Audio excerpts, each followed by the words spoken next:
Hello ladies and gentlemen, welcome to a new Havana's video, and this is one of those ones where I'm talking about things that have to do with the YouTube community. First off, want to say if you haven't heard already, December 23rd there's going to be a live coffee talk, and we want you to come there to the live stream. It's YouTube to twitch.tv/Havanas and twitch.tv/Doizors. And we're going to be dual streaming it, trying to get as many people there as we can possibly get in each stream, and just to roll and give away some games for Christmas. So I hope that you guys are going to enjoy that. Now, on to the topic. So I was looking at the comments in my last video, and someone brought up, bring up the YouTube copyright claims. Like, everyone has been saying stuff about it, but no one really knows what it's about. So basically, gameplay footage and sounds have been flagged for copyright by YouTube's auto copyright service thing that they have. And basically what that means is I could be playing SWTOR, and something in SWTOR sounds like a Star Wars, like another Star Wars theme. My video gets taken down because that Star Wars theme is classified as copyrighted to the composer of it instead of the franchise that owns it and uses it in their video game. That has very rarely happened. I've only had it copyright claim once from an orchestra for World of Warcraft's music, which is odd considering it's on the game, but I disputed it and it was taken care of. So that's kind of what is going on here.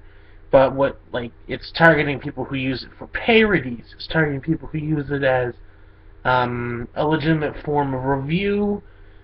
It's especially with Angry Joe, Dan Bull, anyone who uses it for a review or parody purpose basically can be taken down for copyright strikes at any moment because they deem it out of the guidelines for that, which is awful and is technically illegal in a lot of states and a lot of countries, because there's the Freedom of Speech Act, which dictates saying that forms of media can be used for parody and review purposes, which means there's not really much they can do about that. And if they do something, and if you are perhaps one of the people who have been struck with these copyright claims, I suggest you probably dispute it, because there's no possible way that they should be able to do that, considering that it's in your rights and freedoms to use said video for parody and review purposes.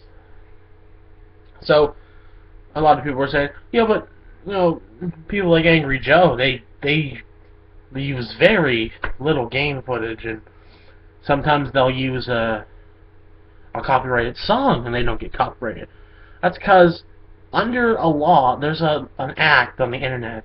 It's a law for usage of media, again, and it states that you can use up to 30 seconds of a clip of music in a video if it's for parody or review purposes.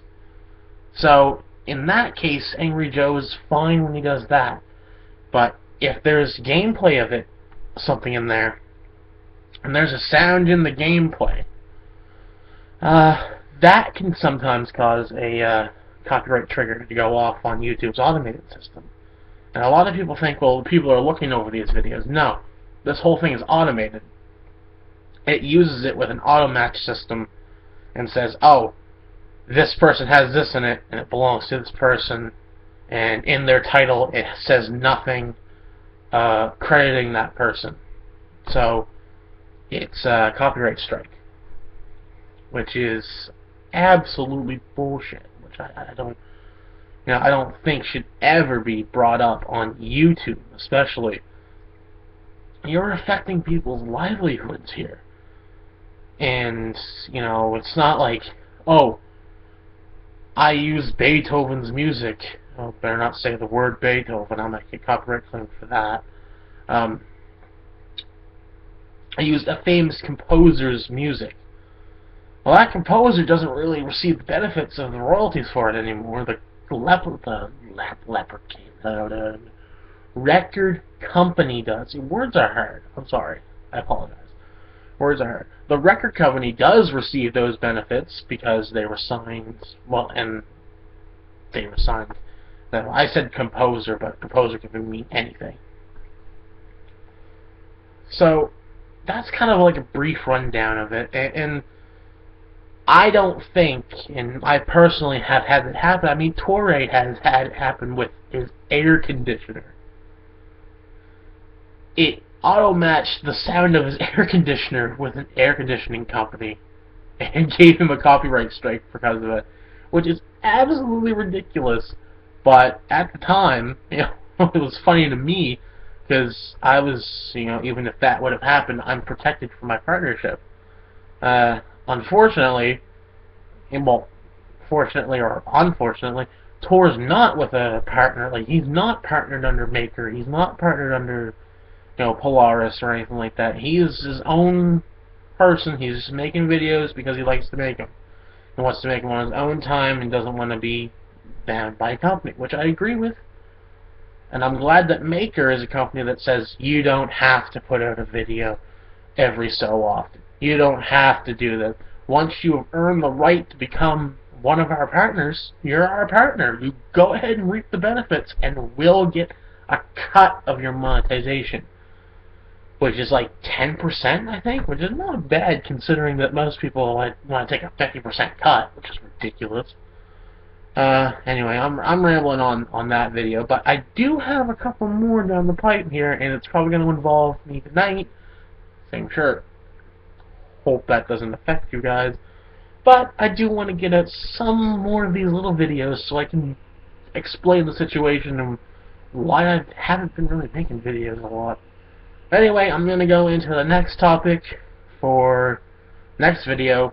Is something that a viewer commented on one of the videos I made the other night, which was Judge Kitty said something about how she's been criticized as a girl gamer, and I'm gonna go into depth about that. But anyway, guys, we're gonna talk to you guys in the next video. Hope you enjoyed this one.